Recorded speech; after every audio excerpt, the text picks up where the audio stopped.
Due to my original live commentary on this part being lost because my microphone wasn't on at the time, this episode will be done with post-commentary. My apologies.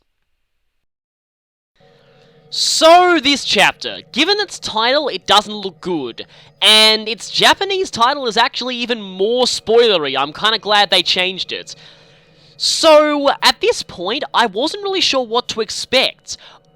We've already gone through Leo and Camilla, it's too early to fight Xander, and at this point I was actually saying I thought it was too early to fight Hans and Iago.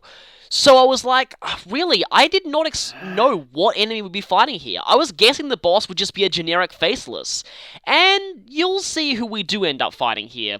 Anyway, so we're in these tunnels. We keep going through these passageways, but it looks like we'll almost be out of here. I think here's where I was explaining that, yeah, I honestly didn't know what to expect from this one. I was actually thinking that we just get a generic faceless, because something that I actually should mention, I was fully expecting Effie to actually be a major boss in a later Nor chapter. I see. I don't want to say why, because that might be spoilers for later, but anyway, I'll talk about my theories as to certain plot developments that did or didn't happen once I get to the end of the game. So anyway, the heart of Norian power is just above us. Maybe we could just, like, poke a big lance, like, up and just happen to coincidentally stab Garen. Be careful. So yeah, probably best to just go through alone, not have everyone burst through, and hope— oh, great. Whoops! Well, this isn't a good place to surface in. Who? This was supposed to come out in a relatively unguarded area. And what's that big chained-up dragon statue? At this point in my blind commentary, I was wondering if that was a petrified Anunkos. I don't know, maybe Garen wants to let the shackles be released, or something like that. But anyway, yeah! Methinks this might not have been a coincidence. And Hans was actually here. I didn't expect Hans this early. I totally expected him later. And of course, Hans is totally crazy as always. It can't be. And yeah, my live commentary here. If Garen gave Hans a promotion, Garen's pretty much gone completely insane. Yeah, I feel very, very bad for these people. And Gunther. Yes, Hans killed Gunther all those chapters ago. Sometimes Kamui can still hear his voice. I'm not really dead, guys. I'm at the bottom of a pit, and please help me, I'm not really dead. So sad, so sad. Here I am. But anyway, hello there, Hans, how you doing? You. We used the secret tunnel that you clearly didn't know about because you're an idiot. And I still think you look like This Mumkar. ends now. Yeah, Kamui just absolutely hates this guy right now. And the thing is, he gives you even more reasons to hate him if you play Conquest, so this is going to be pretty fun. Okay, now, female Kamui would be able to take these enemies, but male Kamui, I'm not so sure. I'm not sure if— I'm surprised Azura actually survived that one as well. And Ryoma does not like taking hits from those generals, so yeah. We're in the middle of a bunch of enemies. This— wow, Kamui, stop taunting him. Hold on.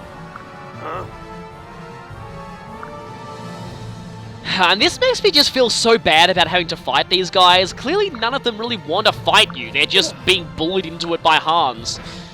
Uh-oh. I guess Kamui's using his Dragonstone there against the generals. Better magic, hitting their low resistance. No. Let's hope you've gotten stronger, because you were pathetic back in Chapter 3. Hans himself fighting us? Now, at this point, a whole bunch of enemies attacking. I saw this coming a mile off. And there it goes. That. I was like, with the chapter title, oh, I knew that would happen.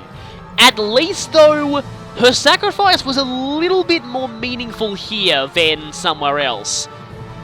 At least she sacrificed herself fighting an actual named antagonist and not just a generic enemy. Yeah, that would be even worse. And yeah, now Hans's death count is raised to 2. But I'm not really dead. You know, I just keep hearing this tiny voice somewhere. I don't know where it's coming from, but anyway, let's just ignore that for now. Please don't ignore me. Seriously, what is with that voice?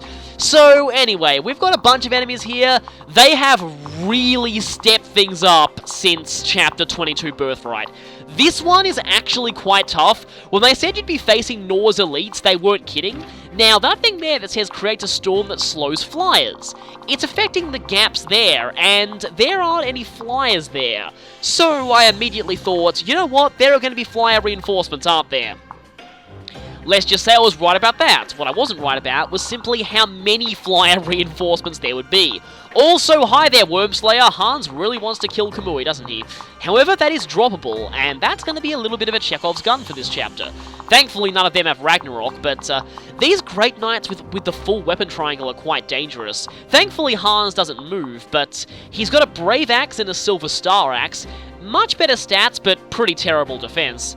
And some interesting skills, including Pavis and Gamble. That's terrifying, especially on a Berserker. And yeah, he's got that Brave Axe and his Silver Star Axe, but he also has this, Chakram, S-ranked Shuriken. Lowers your defense and resistance by 5, but it's good for follow-up attacks, but also weak to them. That stat drop is enormous, but here's the thing. Master Ninjas have such high speed, -5 effective speed is not going to mean anything to them at all. So I think this is a great weapon for them. I think if I've read correctly, Master Ninjas are the only class that can get an S rank in Shurikens, so that's going to be kind of cool. I was wondering why it's just called Chakram though, because that's kind of a generic weapon name.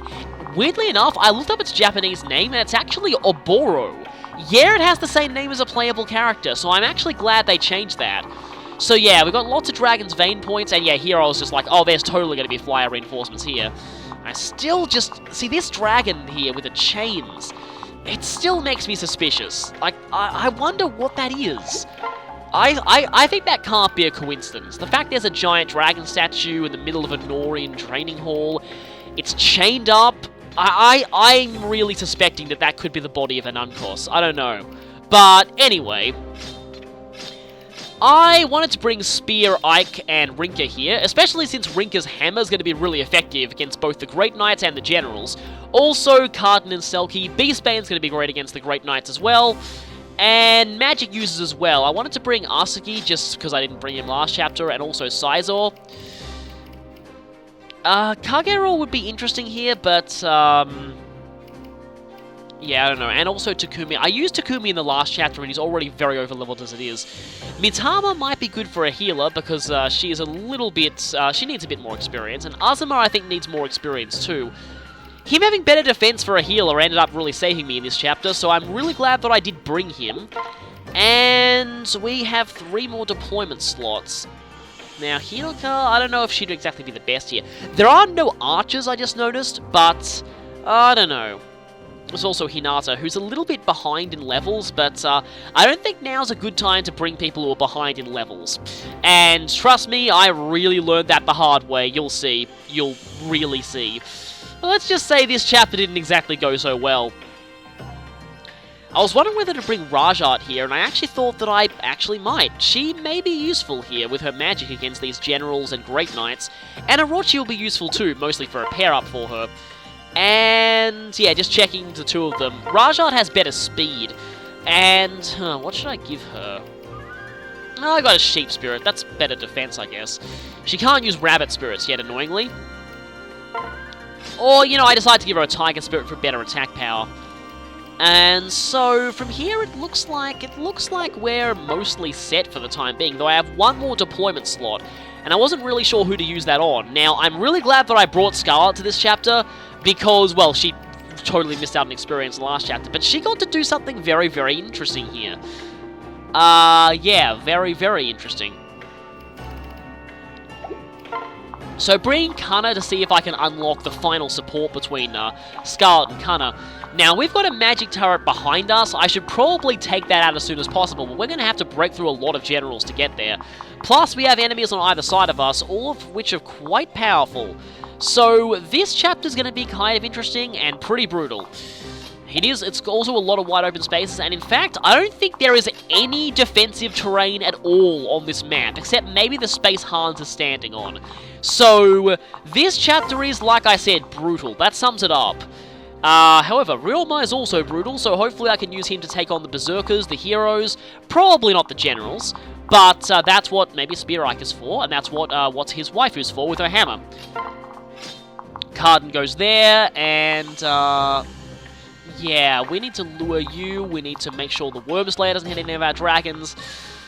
We're going to be bombarded with magic turrets from pretty much the start of the map, so yeah, this is going to be interesting. Very interesting. I think I want Mozu on that side, actually.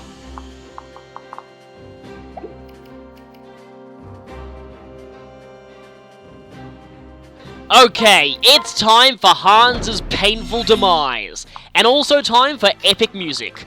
Let's go. So, of course, don't want Scarlet to get hit by that Wormslayer. Don't want Kana to get hit by that Wormslayer. That's a really, really bad idea. Yeah. Also, yeah, Kana has the Parasol, because 1 to 2 ranged sword's kind of useful sometimes. Okay, the Tiger Spirit's got a bad hit rate there. I guess Rajat is taking after her Awakening counterpart and not having good hit rates. But at least her mother can do well. Though I'll need to be careful here, because if she gets hit by those Great Knights, this may end badly. Okay then, well that's a good start. I will admit that's a great start. Overly dramatic bunny casting! And no future sight there. It's kind of interesting, you can never actually see when future sight activates, but it's pretty obvious because you suddenly gain a ton of experience out of nowhere. Yeah, I think I should go with the better accuracy one here. I still need to hit both of them and have Orochi hit her other one in order for this to work. It'd be funny if Orochi crit there as well. Thankfully, she doesn't debuff her own stats by using the Rabbit Spirit for a dual strike, so... And that was clearly Future Sight, I think. But hey, Orochi leveled up out of that. No speed. But still, yeah, she's got good magic and resistance. And we have Avenged Naginata, which could actually be useful. Now, yeah, I need to smack this general with a hammer. No, I said that wrong. I need to smash it with a hammer! It's brilliant, brilliant, brilliant! Anyway, I still... There's a certain Fire Emblem video that I want to actually make and put that over it, but that'll wait until I cover a certain other Fire Emblem game, let's just say. Let's just say there's a certain dramatic boss fight in one of the games that you can really cheese by equipping a certain summon with a hammer, and I wanna really, really run with that, because that's gonna be hilarious. But anyway... right, so we still have quite a few enemies down there.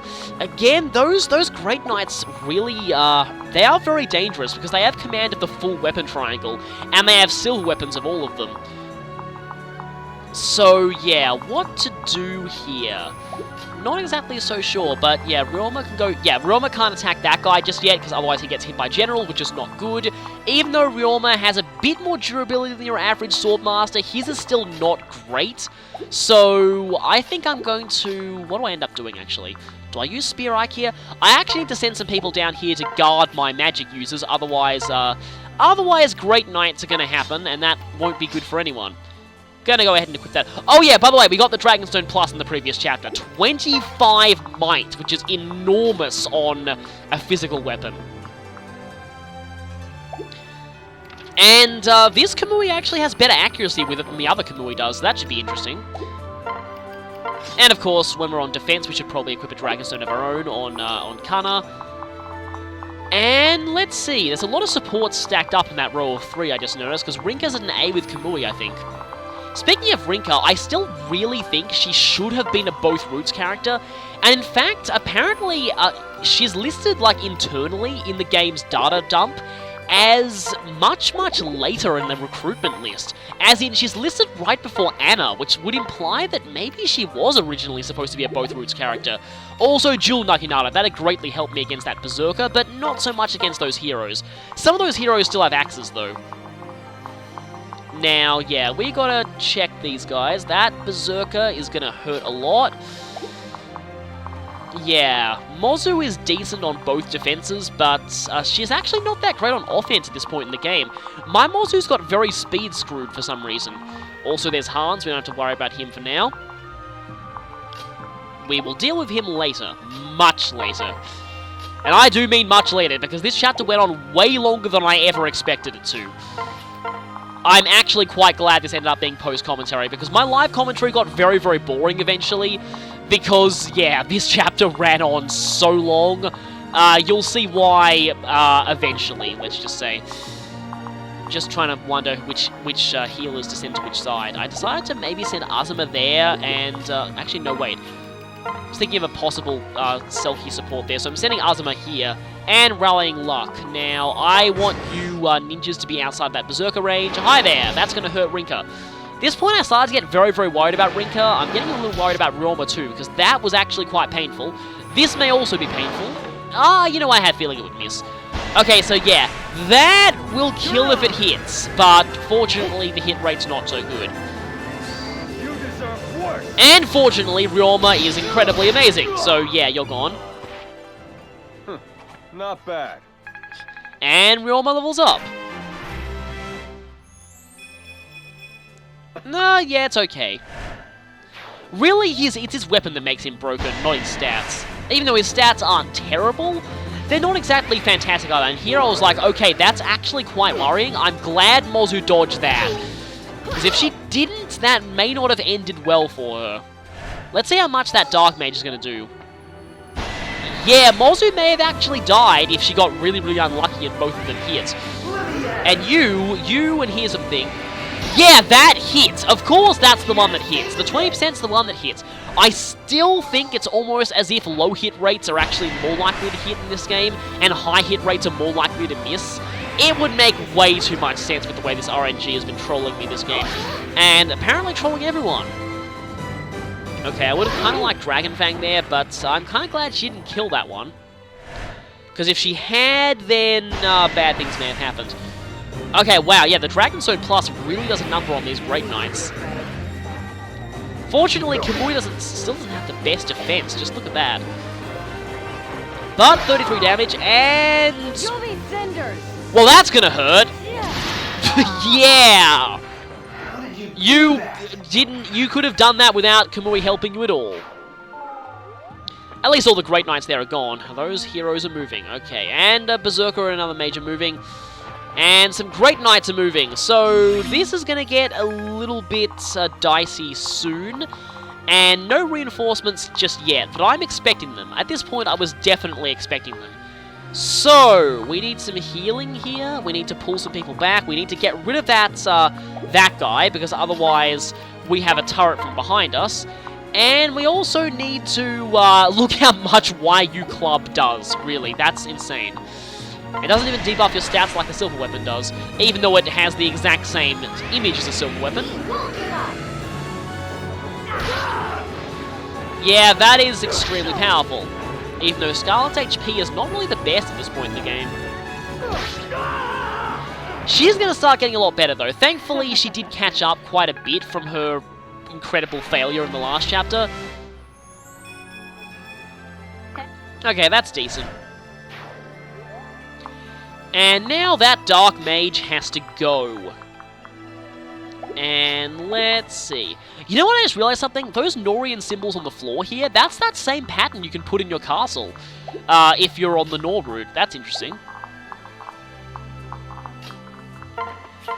And yeah, so that's bad. Need to use Beast Root there, otherwise she dies. But she's good against the Dark Mages. And Sorcerers. I sometimes have that thing where I refer to classes by their unpromoted versions. Gotta watch out not to lure those generals, and I gotta watch out not to lure those ones, even though we are inevitably gonna have to deal with them soon. Yeah, so I forget exactly when this chapter went downhill for me, but I know it's pretty soon. Also going to have to use Cardin here. Now, whichever he uses, he's going to have lower defense, so I decided to go with the one that boosts his speed, because Cardin relies, of course, a bit more on dodging to stay alive. Maybe a waste of a dual guard gauge, I don't know. And once again, more rolling. I actually like that animation better than the actual Ninetales critical animation.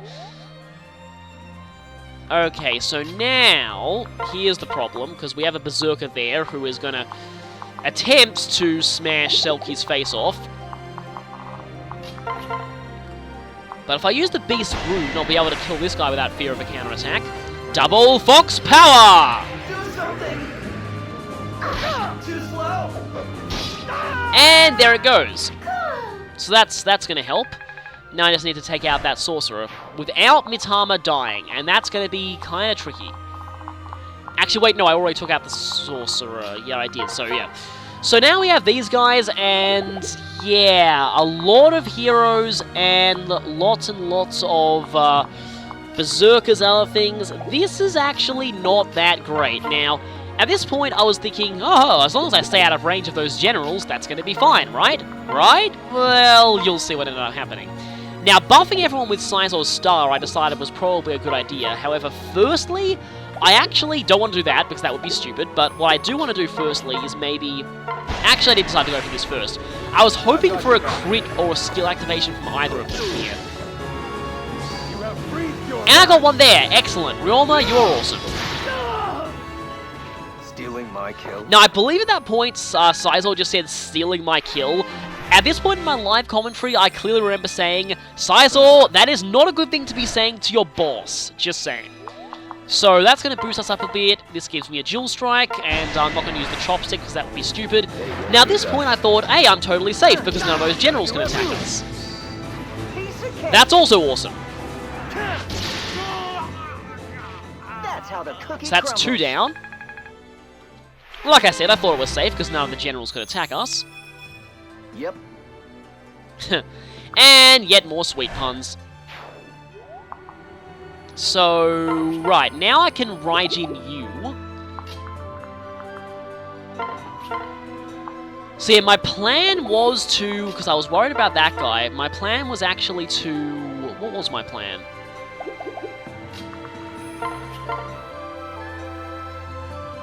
I think my plan was to take you out and then take out the Sorcerer above you. Because I needed to make sure to stay out of those Generals and Great Knight's ranges. Or so I thought. That would put me in General range, which is not good. So I decided to go here, and this was probably a mistake. Okay, that's 3 for 3 when it comes to crits from Ryouma. So he's being pretty awesome, right? Oh, you just wait. Okay, and then I put Shiro not there, but next to him. And hopefully take out that guy. And I was just realizing that he was actually getting Noble Cause there, which is pretty cool considering Ryouma was damaged. Now, I really don't think I should have had Shiro go this far in. I trusted in Shiro's high defense. However, it turned out to not be as high as I thought it was. Thanks. And now I need to heal Ryouma. I felt confident that Azuma would be able to... So yeah, I was like, okay, yeah, I'm out of the Great Knight range. That's totally fine, right? Right? You'll see. Now I need to heal Ryouma. And now we need to take out that guy as well as heal everyone. So I want to save my Onmyoji for healing here. And I could really use Rinka up supporting her husband, I'm just saying. I do like this map though. It's that cutscene where we got zoomed in on the Norian castle earlier. I really like this one. It's a pretty cool looking map. As well as taking place on a giant floating platform above a huge abyss. It's really cool. I decided to heal Rinka here, I think, so yeah. Thanks. Because I think I wanted to send her back soon.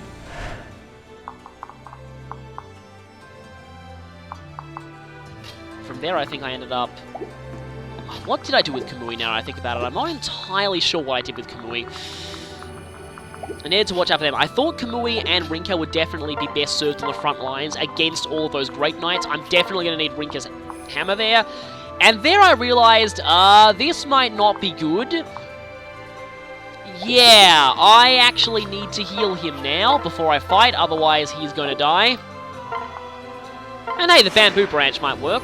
And yeah, it's more like a twig. I didn't expect it to be that small. And that's going to rally luck, everyone, which hopefully is going to maybe help.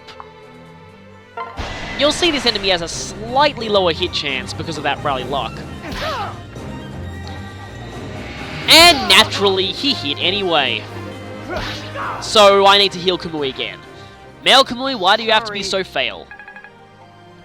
Speaking of fail, though... Okay, that guy was holding 10,000 gold for some reason. Speaking of fail, though, that was a one-shot. I didn't realize that at all, and I got unlucky and he hit. So that was really, really dumb. I should have calculated that before I sent Asugi in there. Yeah, that was bad. And then that happened, which hit Shiro, which is not good. That's fine. Totally fine. But here's a problem. I did not realize those Great Knights would be able to dual strike me. I actually think at this point in the game, and yeah, even with this great defense, Spear Ike could not survive. That was... yeah, I should have paid more attention to that. And then that led this to happen. Which means I was banking on a dodge here. Nope. 3-kill combo. One after the other. That is easily one of the worst times I've ever had at this game so far. Yeah, this chapter is a huge difficulty spike, and if you don't approach it the right way, you're really going to pay for it. At least that Berserker didn't kill anyone. What's next? Yeah, Berserkers are so much more threatening than they were in Awakening. Plus these heroes, plus these sorcerers and all those Great Knights. Yeah, that 3-kill combo though, that really, that was incredibly embarrassing, and I was really annoyed at myself after that happened. And now most of the enemies are swinging around that side, which means we have a lot of pressure on us. Because I don't know if Rinka can really handle these guys without a pair-up option. And it's at this point that I realized, later into the game, I probably should have paired up with Kamui now that I think about it. Later into the game, it actually really does feel like guard stance is vastly superior to attack stance. Mainly because you don't want to get dual strikes on you by all these enemies. And at this point in the game, your characters generally have enough attack power to reliably one-round enemies without needing the extra support from attack stance. So it almost feels like, yeah, at this point, someone has actually told me that in the comments, but it does feel like guard stance is definitely the best way to go at this point in the game. So from now on, you probably want to use guard stance almost all the time. It kind of turns into Awakening like that, but at least it's not as broken as it was in Awakening, and for that I am glad. And at least enemies can do it too, which is good. One thing that was really, yeah, I really wish that in Awakening you had at least one paired up boss, maybe, but they just decided, oh, only player characters can use this, because that way they're going to totally break the game, and it's going to be completely easy, and there'll be no strategy other than mindlessly pairing up and attacking everything.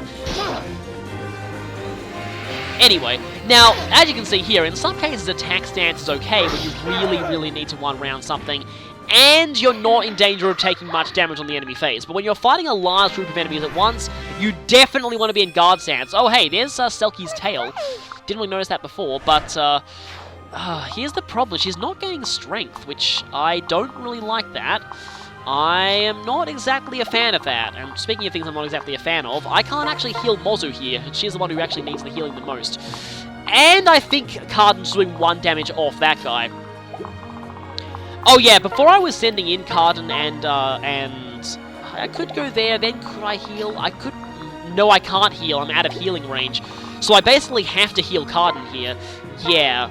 Speaking of Cardin, when I was trying to bring him to this chapter, I had to check whether any of the enemies had any fox tasers, which, by the way, is what I call beast killers now. They are officially fox tasers to me now. So, yeah, none of them do, thankfully, so that's good. There is a Worm Slayer, though, but he's not too worried about that.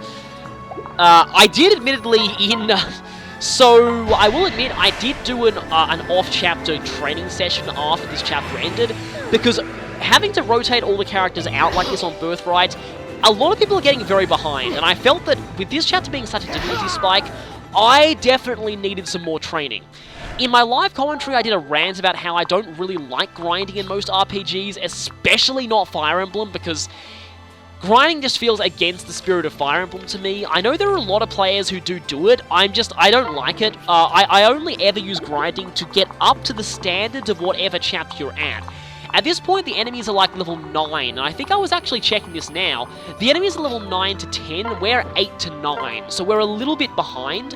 So what I would do is, I probably should have grinded to 10 at this point.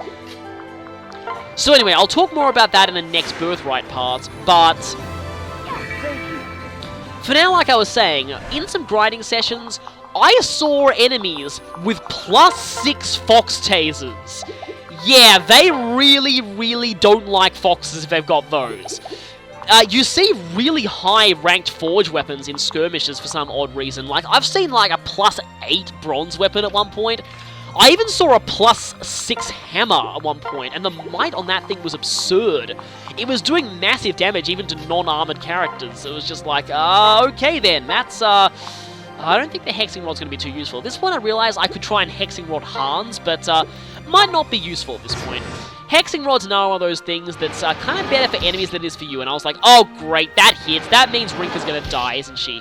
I didn't want to send Azuma there because he'd probably die, but then this happened and Rinka's now going to die too. You join your entire family in the kill count of this chapter. Yeah, this chapter did not go well at all.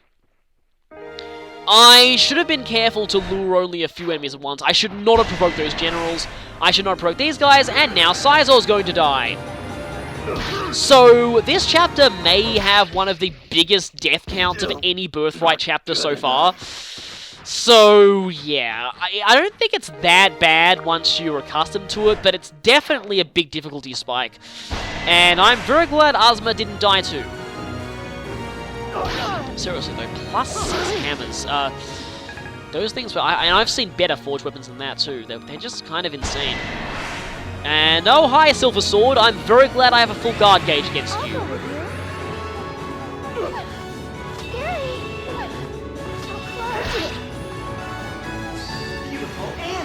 And I'm also glad that I'm doing the Fox Corkscrew attack on you. Which I still like the rolling animation better. I actually think that should have been the critical animation, and this should have been the kill animation. Just doesn't seem that flashy. I mean, Cardin needs a more flashy move. At least you didn't gain strength there, so at least you and your daughter are still on kinda even terms there. And, okay, that really freaked me out at one point, but I was actually planning for that. I knew that she'd kill it on her counterattack and not take the second hit. So, I knew she'd be fine there. Delightful!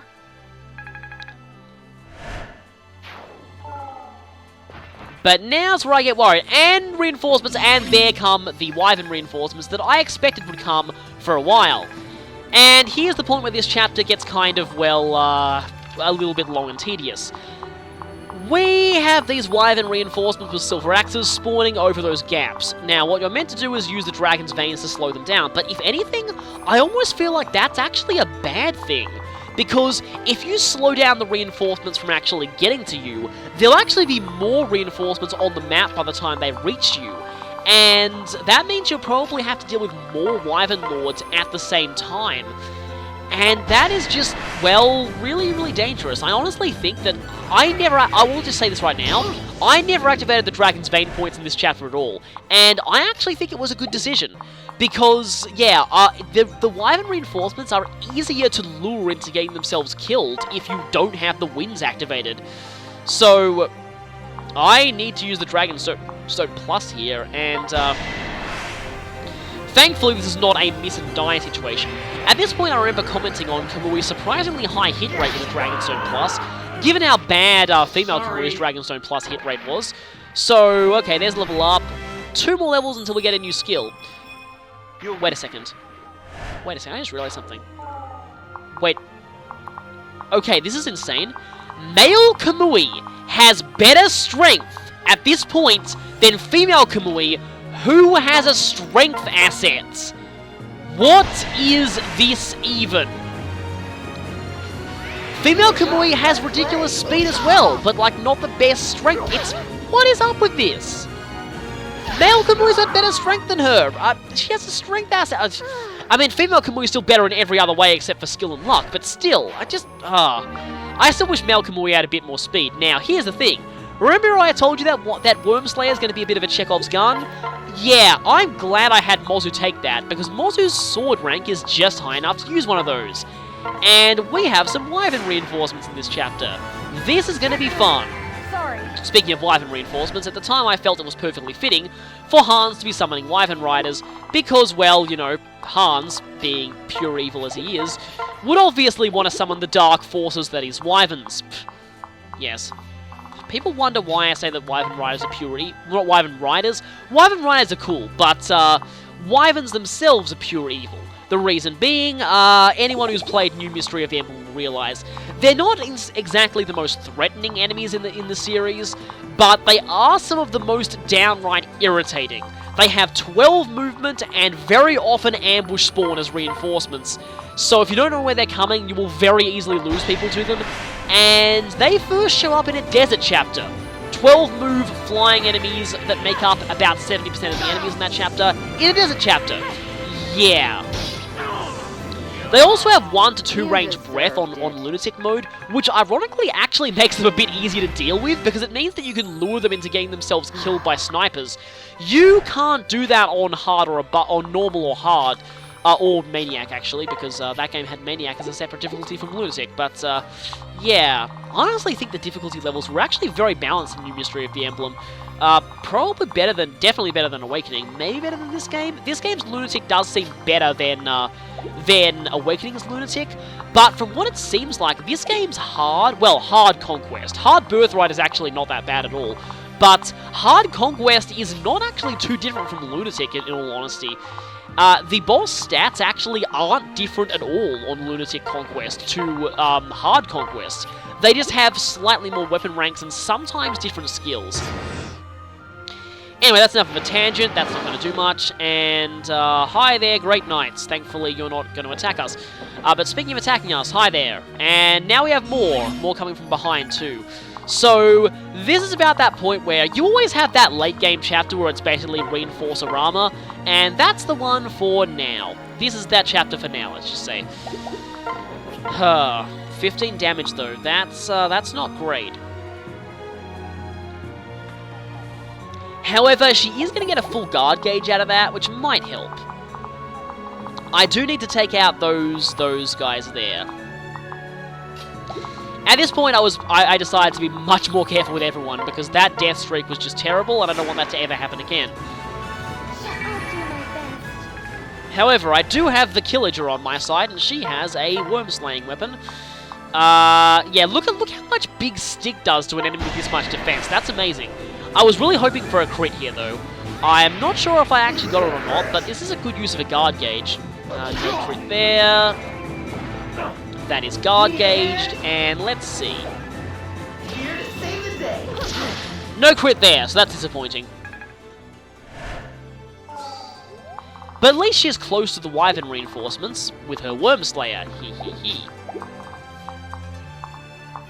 So, okay then, let's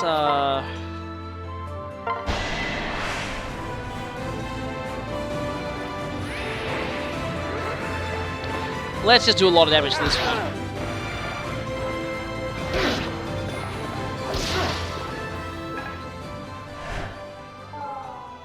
And we need to finish these, and I can actually finish one of them with Azuma. Look at that, Azuma being a very effective combat unit, who would have thought it? Well, I mean, you know, he's got a great strength stat. Still, I would love to give him Oni Savage as a reclass option, that would just be amazing. That would get rid of his healing, though. And really, the Throwing Club does one off. I'm probably going to have to upgrade those to Battering Clubs soon. Good thing I have this Dual Club, though. Staying out of range of those Wyvern Riders for now.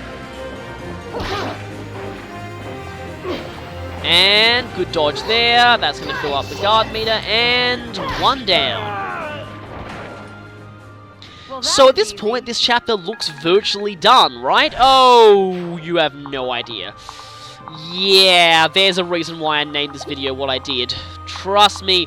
Again, I'm very glad I did post-commentary. Let me just say the raw footage for this chapter turned out to be about an hour 40 minutes, and normally I would split up an episode into 2 if that was the case. But here's the thing. 30 of those minutes ended up being fighting reinforcements. Yeah, with very little eventful happening. So I thought it was best if I actually just sped up that part and kept this all as one video. Hey, actually gained magic there. And still, it's quite a long video, but it is a late game chapter, I'm fine with that. So Rajat's kind of been running around back and forth healing people. I can't really decide which side to send her down, actually. We have some sorcerer reinforcements from there, and that's good, because I think it's playtime for Selkie. Unfortunately, she can't one-round it, which is not good. But at least she doesn't take very much damage. In fact, she takes no damage at all. So yeah, thank you Beast Rune, and thank you Selkie for being a great mage killer. Yeah, tail block! And finally, she can use the Beastone Plus. So that should hopefully be quite good. Now let's see what other nefarious reinforcements spawn this turn. I still feel bad about fighting these enemies because, yeah, Hans is just threatening their families, and even more Wyvern reinforcements. Yeah, 2 at a time from the same area. Yeah. So here's where things start getting a little bit awesome, because Moz is going to use this. I love how the Worm Slayer looks here, though. It's just huge. It's massive, like almost shark, like blade, sort of saw type thing. It's pretty cool. And yeah, Moz with the Worm Slayer really does a good job against these guys. A really good job. But can she do a good job with the level ups? Why you no gain strength? Why you no gain strength? It is interesting that Mozu being one of the few characters that I've used on both routes, it is interesting to compare her stats on both of them. She's actually getting very strength screwed on this route for some reason. Mozu is definitely not quite as powerful as Donald when it comes to growth rates. She is better in terms of class options and I think caps, but in terms of growth rates, she is definitely capable of being RNG screwed. Aha, I have an Axe Splitter. I love a challenge. I also have a full guard gauge, so I'm not going to get hit here. Watch it. This ends now. And nice one, Kana. There you go. Guess I did it right. No level up for her yet, though. And we need to get rid of that Great Knight. We also need to get rid of some other enemies here, but I think Orochi might do pretty okay against you, except nah, your dual strike does nothing.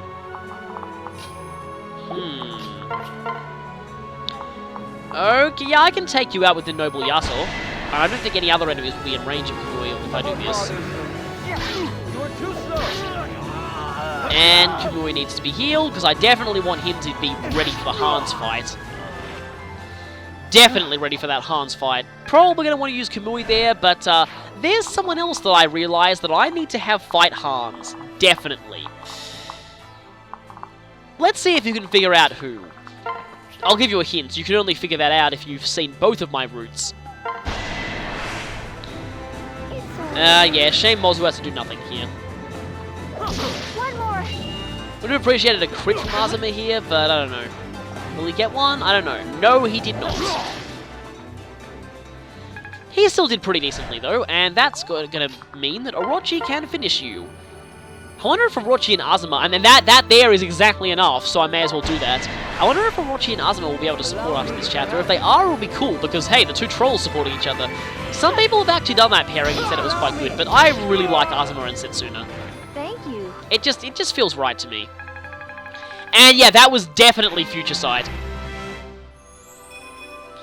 And no magic, just speed. Interesting. So, yeah, right now it's mostly a waiting game when it comes to reinforcements and not luring those two. But let's just take you out, and for some reason I'm doing more damage to you now than I was last time. Yay! I'm actually not sure why. So yeah, I wanted to use Rajat over here because Rajat and Selkie have her support, but I decided I'd end up having to do this because I needed to heal Kamui desperately, and unfortunately that means Kamui and Rajat may be getting a support up, and that's going to sound... That's not going to be good. That's not going to be good at all. It's going to be really bad, actually. Sadly, Mitama and Selkie don't have a support. I don't know why I didn't move Mitama forward there. I think I was worried about reinforcements, actually. Okay, no reinforcements that turn, you might think. Oh, that means the reinforcements are gone, right? Oh, no, they're not. Trust me, they are not. Okay, 2 Wyvern Riders there, and now it just becomes a waiting game of basically luring the reinforcements in and watching them get destroyed by Mozu and her Wormslayer. Because these guys aren't really very smart, they certainly take after their commander. Yeah, Hans is not exactly the sharpest knife in the villain drawer, but he makes up for it in brutality and just general making you hate him-ness. And looking like Mumka, don't forget that. Who also definitely, yeah, definitely gave Hans a run for his money and making you hate him-ness, but, yeah.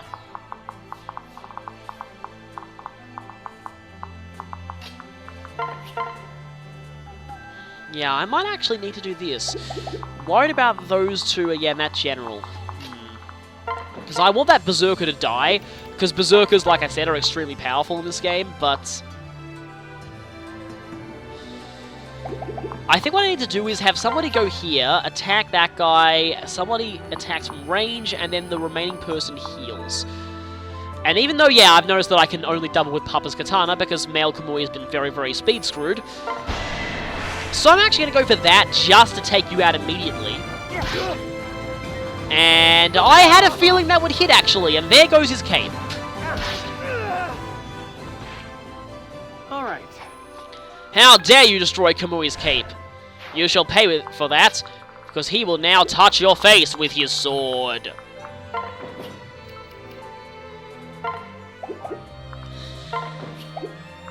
Okay, yeah, here's where I was getting a little bit worried. I needed to heal him desperately, and that is not really enough healing.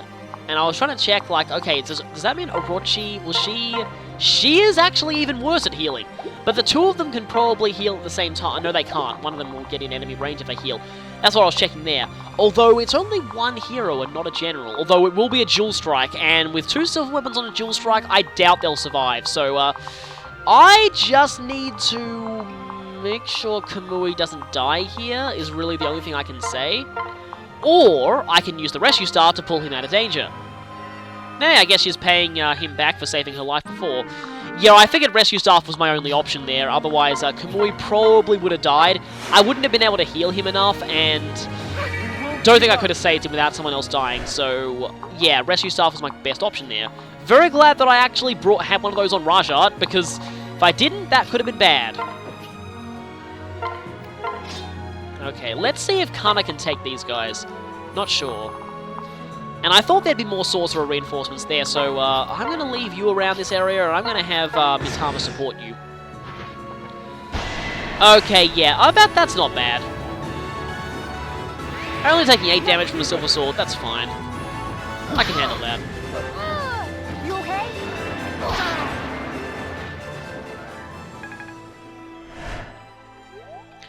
And you, yeah. I needed to make sure that Mozu got a guard gauge from this, though. Because if one of them, like that, yeah. So that was my contingency plan. I had a feeling I did not trust her to dodge both of them.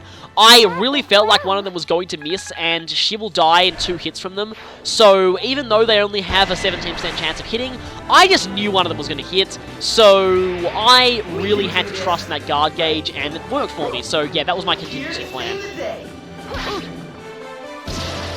Now, if these 2 dead, I think that's the only Wyvern Rider reinforcements from that quadrant.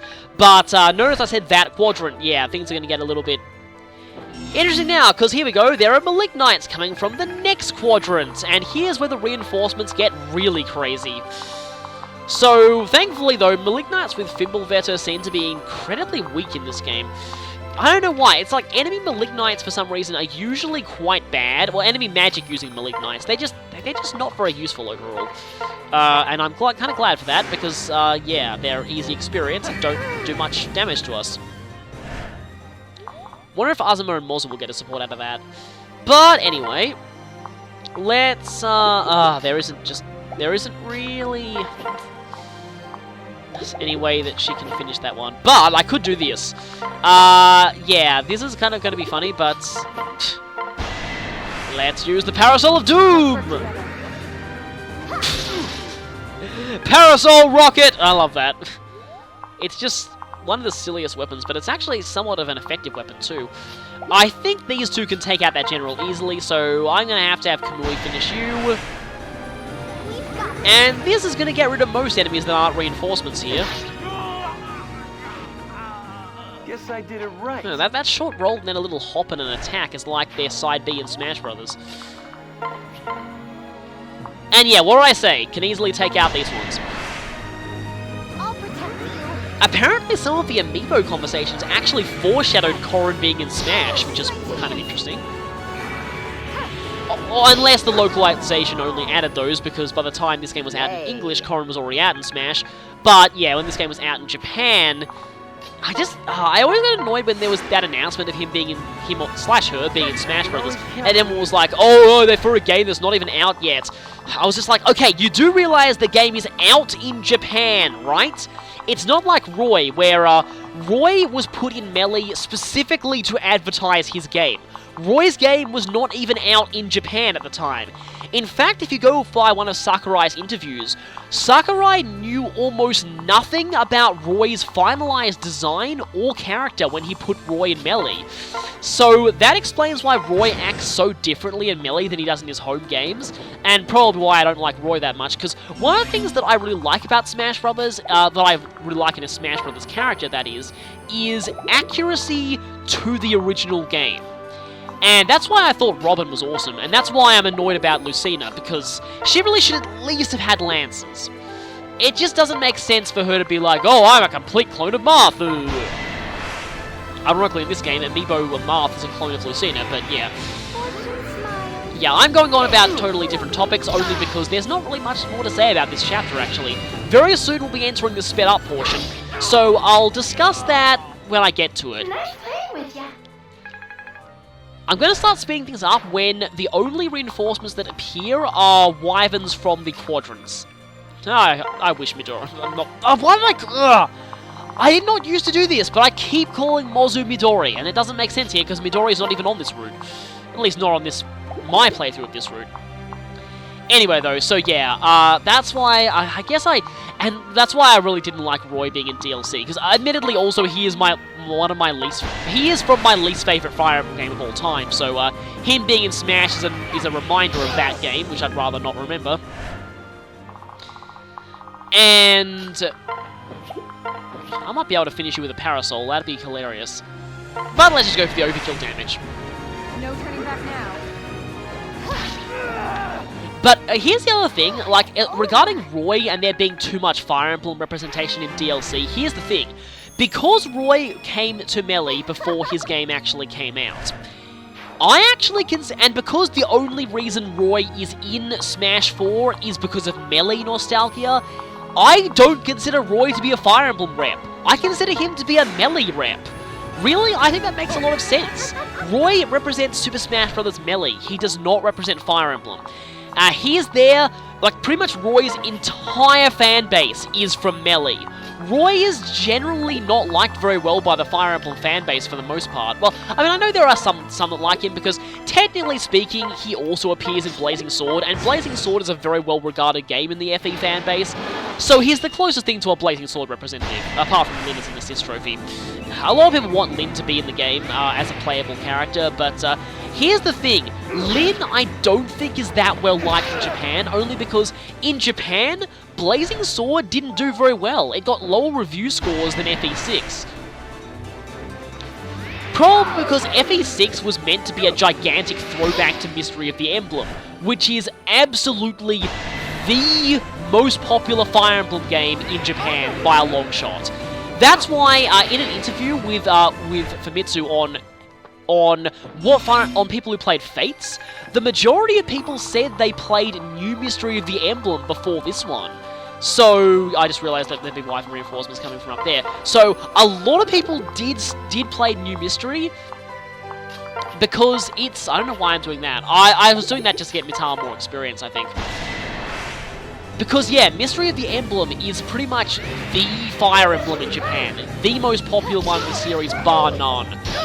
Which is why FE6 was made as a deliberate throwback to it, and I didn't like that at all, because FE6 just felt way too derivative and boring. There was literally only one good thing about FE6's plot to me, and that was Zephyr. I really like Zephyr, and it's just the whole stuff with the scouring is just not elaborated on all that well, and I really wish it was, because that would make the plot so much more interesting. Anyway though, that Malignite has annoyingly parked himself on top of the railing, which means I can't actually hit him with any melee units. That, in my live commentary, I remember being very, very annoyed at that. However, because enemy Malignites suck, I can just take him out with Orochi. As much as I'd like Cardin to take it out, yeah, nah. He just happened to, from this point on, I basically set things up so that none of the Wyvern reinforcements will be able to do that again, because, yeah, parking themselves right on the railing so I can't hit them in melee was really, really irritating. Anyway, sorry if I've rambled on about totally off.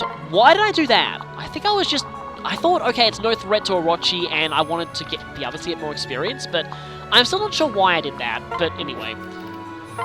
So, after this guy is down, there should be a few more reinforcements that aren't coming from the top quadrants. Oh, you crit without the killer axe, okay. I would really love for you to get that on Hans, just saying. But anyway, speaking of which, get a good level up, please. Okay, that's actually very good. Hey. Definitely good.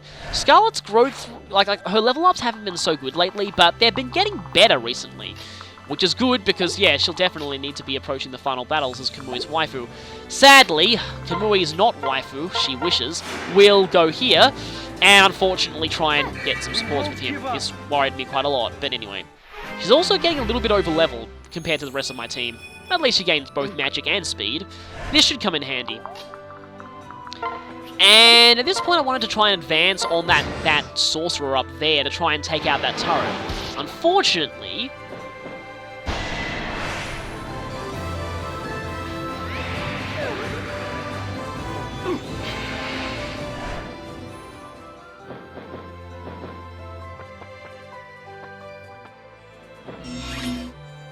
So more reinforcements spawn, but I think these are the last reinforcements. Well, actually, no, wait. More reinforcements of sorcerers will come from there. But I think that hero is some of the last reinforcements that spawn on solid ground. This was the point where I basically realized that, yeah, so the reinforcements from here went on for a long time, and after this turn, I will be speeding up the video. So let me explain what is going to happen when I speed up the footage. So, I'm going to do this thing that I am calling the Fox Wyvern Hustle. What that is that the Wyvern reinforcements will be spawning up on the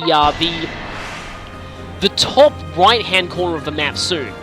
They're going to move forward, and then they're going to look like they're in range of some of my characters, mostly Cardin and Selkie.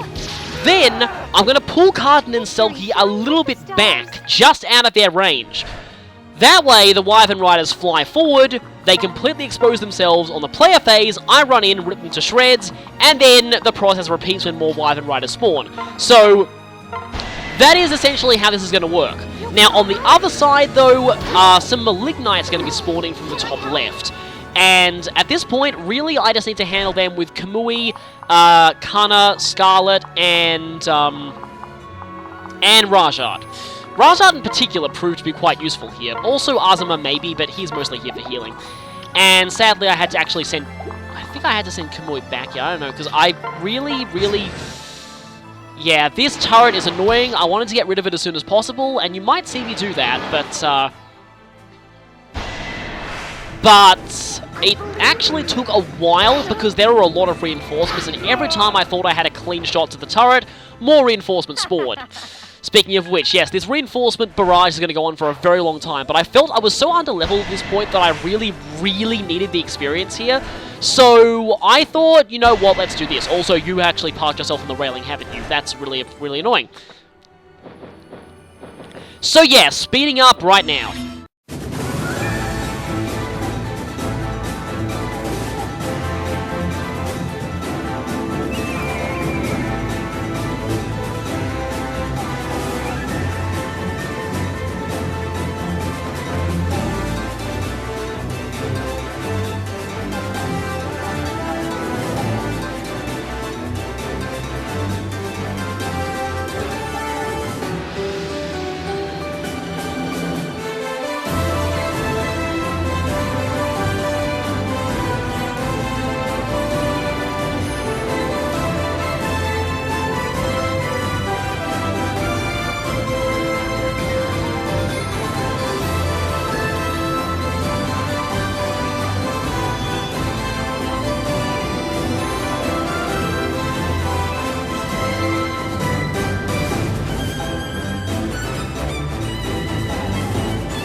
if there was ever any time for a SpongeBob transition meme, it would be now. The turn count has literally doubled since we last left things, and that took, in terms of raw footage length, that took 30 minutes. Yeah, I was live commentating all that, and in fact, this is the one episode where I'm glad I lost my commentary on it. I just really could not think of much else to say, and I was just basically constantly saying, okay, I'm probably going to speed this up in editing, I'm probably going to speed this up. Pretty much constantly. So, yeah, there are no more reinforcements anymore now. So, finally, we can actually move on with the chapter.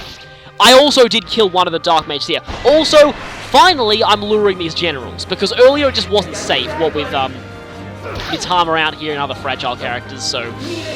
Wanted to make sure that all those Wyvern Riders were gone first, but now they are...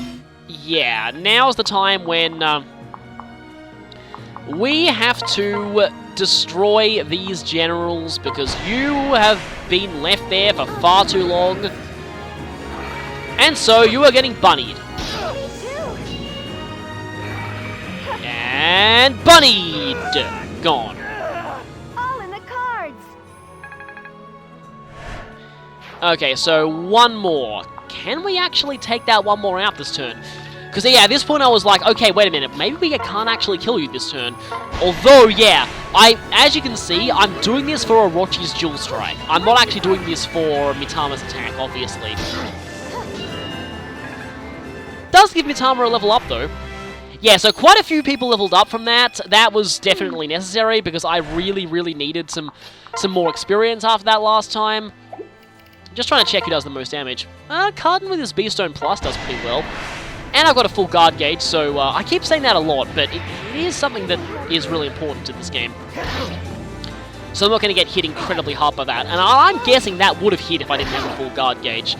Because that's just what's been happening. Now, 16 HP left. I don't want that guy to whack... Uh-oh. That's bad, actually. That's actually really bad. So, Orochi might be in danger here. I'm just comparing, you have 42 attack power, and Orochi has, like, what, 10 defense. That's 32. So, that's that. However, Lancers do have weapon triangle advantage on magic, so it would be a bit more than 22, and that was actually what was worrying me at that point. Sorry. Still gonna heal there, and gonna have to fly all the way over here and whack you. We've got this.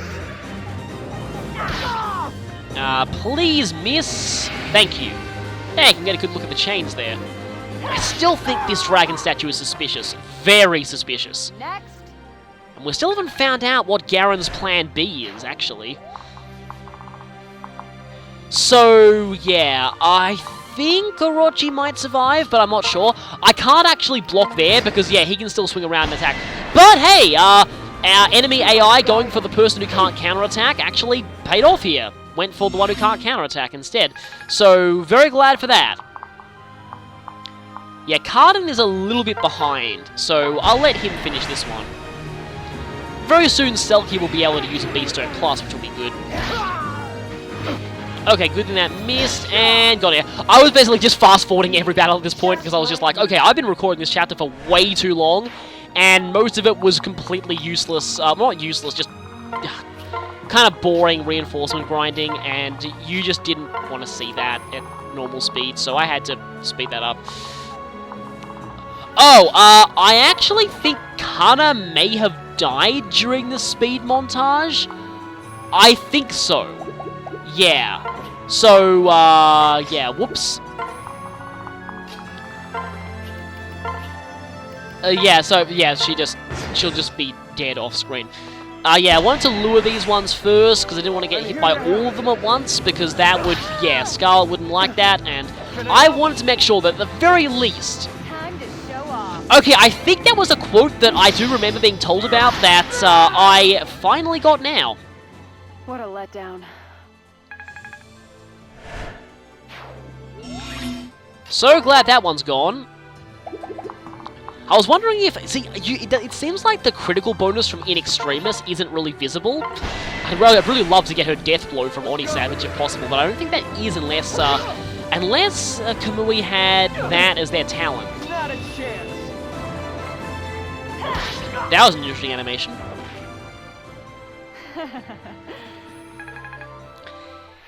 And, yeah, she's level 12 now, so she's definitely caught up. And that would mean she's probably ready to fight Hans. And Hans can't use a one-liner involving if only there was someone who loved you on her, because Kamui does, so that is invalid. Ha ha ha.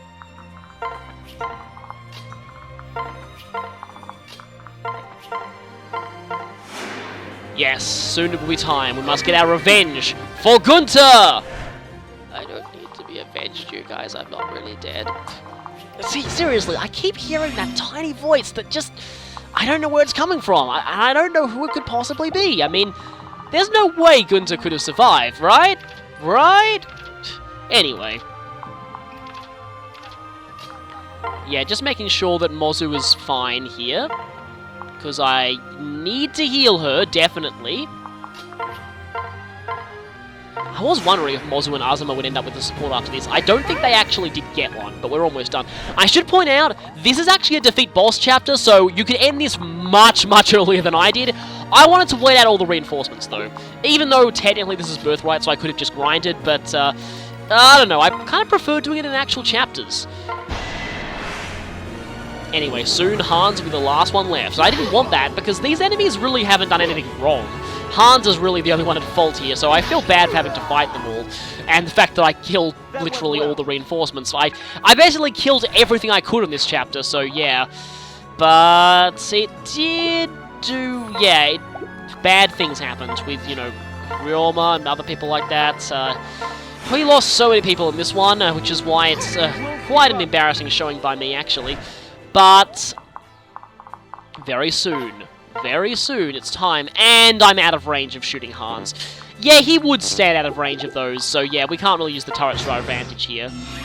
So my idea here is to actually, okay, that's gonna completely destroy him, so not gonna go for that. My thought was, I'm actually gonna go for just soften him up with Kamui first, because there's somebody who has to be the one to finish this fight. Let's just say, in another reality, something very bad may have happened to Scarlet at the hands of Hans. Thought this was a generic boss quote at first, but as it turns out, this actually is a special, and Kamui, stop quoting terrible Mega Man X games there. And wow, Kamui is really vicious at this point. Really vicious. No turning back now. I'm annoyed Hans only gets the regular, non-playable Norian boss theme. He and Iago should have had their own one, honestly. But anyway, now it's finally time. Hans, it's time for Scarlet, and I'm worried about his crit rate with Gamble. It's time for Scarlet to get her revenge. Do you think there could be alternate realities? Other me's? Other you's? I killed you in this one. I believe that's Scarlet's line. Come on, do the honors. Well, that was Paviz, but will that save him? Are you okay? Goodbye, Hans, and good riddance. Let's throw his body down the pit for good measure. His death quote just made was kind of hilarious. I don't know why. It was just like, although now I'm picturing him going, "You killed me," and then Scarlet going, "Good," in an uncharacteristically evil voice. So yeah, 30 turns, it's over, Hans is gone, Scarlet has claimed revenge for herself, and, unfortunately, now is the time to finally mourn. We're done here. Yeah, Ryoma, that you kind of died there, and, also your life wasn't spared there, and, it's a little too late to be saying that, seeing as, well, everyone is just kind of dead at this point. Uh-huh. I see. Yes, we are. No. Yeah, this is gonna get tragic really quickly, isn't it? At least the healers are actually trying to heal her. I love the two healers working together here. We did. We've claimed our revenge for Gunter. I'm not really dead. Sometimes Kamui can still hear his voice, but I know he'll be at peace now. And yeah, I always like it in RPGs when they actually justify stuff's not, like, healing not working on plotline deaths, but yeah. She's been too far gone for too long. This is beyond healing. And yep, as I thought, this happens. Yes. Maybe that means she's okay? Right? Right? No, she isn't. I won't allow it. Fortunately, she can. I'm sorry. I'm glad her speech here is a little different, though.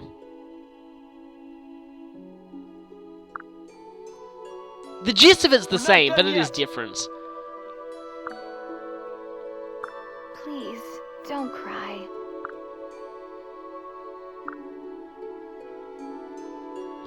Remembering all those gold bars you gave me.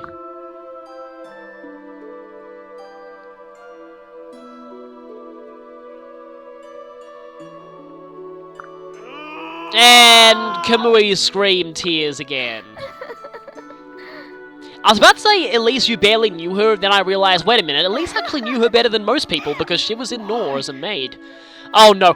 What? Kamui, you quote 2 terrible Mega Man X lines in 1 chapter. You're really not helping me take this seriously. Hey. Huh? Don't cry. And once again, it's the older brother who comforts him. Slash her. We are fighting for Garen dying. For Queen Mikoto too. Yeah, we need to avenge her as well. Lilith is just another casualty along the way. Listen. Just like Charlotte, Benny, Kaze, Keaton, Effie. There has been so much death on this route. Some of people that Kamui barely even knew, but still, I knew them. Stand strong.